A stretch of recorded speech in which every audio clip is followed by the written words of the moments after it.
Something is happening in the sky this May that hasn't happened in years. It begins on May 1st and ends by May 31st, exactly the same way.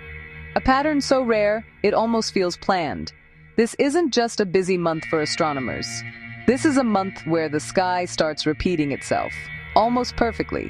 2 full moons, 2 micromoons, and somehow, both pairs mirror each other. From a meteor shower born from the most famous comet in human history to an asteroid reaching its brightest point in the year, today we are breaking down the May 2026 Sky Guide. So whether you're using a telescope or just stepping outside with your phone, by the end of this video, you'll know exactly when to look up, where to point your camera, and how to spot objects millions of miles away. Let's step outside and watch it unfold.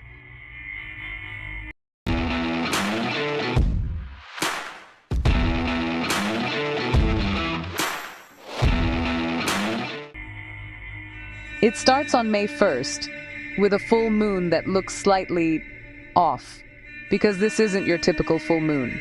In May 2026, the moon is at apogee, that is, its farthest point from Earth in its elliptical orbit. At this distance, astronomers call it a micromoon. To your eyes, it appears up to 14% smaller and noticeably dimmer than usual. The name flower moon comes from Algonquin traditions, marking the peak blooming season in the northern hemisphere, when increasing daylight and warmer temperatures accelerate plant growth and signal late spring. It's a reminder that the sky and the Earth are in a constant, rhythmic dance.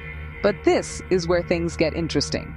So why does this almost never happen, even once in a decade? It comes down to timing, a precise alignment between the moon's orbit and our calendar. Usually, a blue moon, the second full moon in a month, happens every 2 or 3 years. But for both of those moons to also be micromoons, essentially the opposite of a supermoon, requires a very specific geometric alignment. And while the moon drifts quietly in the distance, something else begins to shine. On May 2nd, the asteroid Vesta reaches opposition. In astronomy, opposition means an object is on the opposite side of the Earth from the Sun. Think of it as a full moon, but for an asteroid. Vesta will be fully illuminated by the sun, making it the brightest it will be all year. Vesta is unique because its surface is highly reflective. Under perfectly dark rural skies, those with normal eyesight might actually spot it as a tiny, dim star.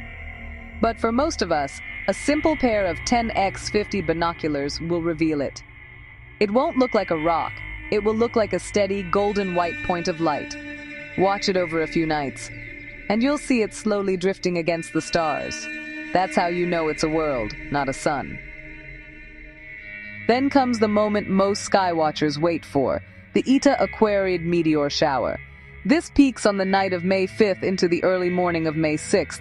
When you watch this shower, you're not just seeing meteors, you're watching fragments of Halley's Comet, burning up above your head.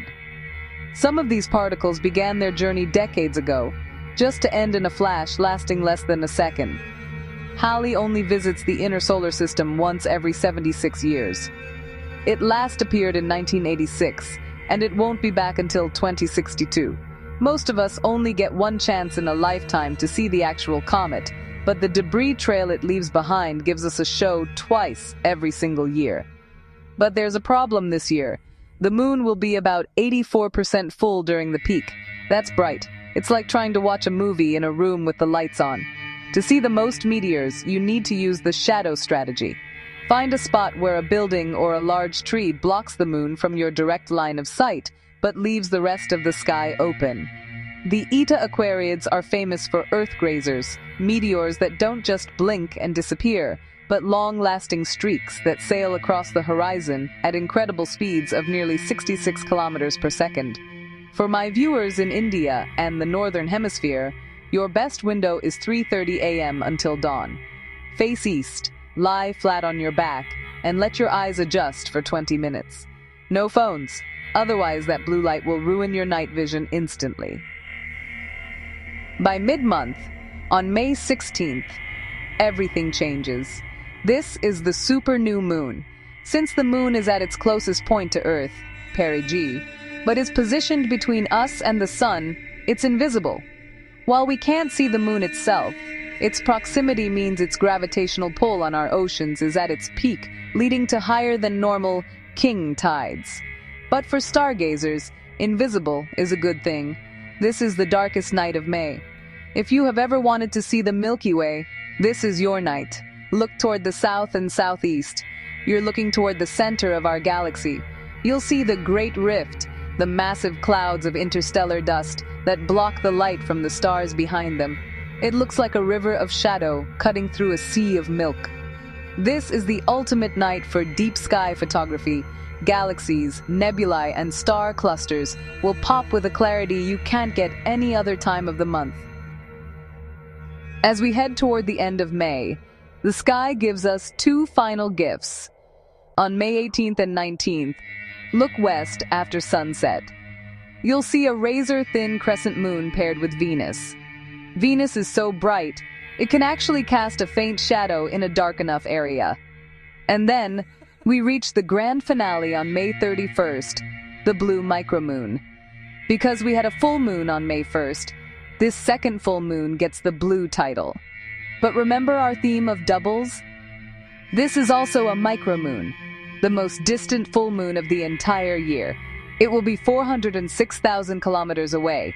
We use the phrase once in a blue moon to describe something rare, almost impossible.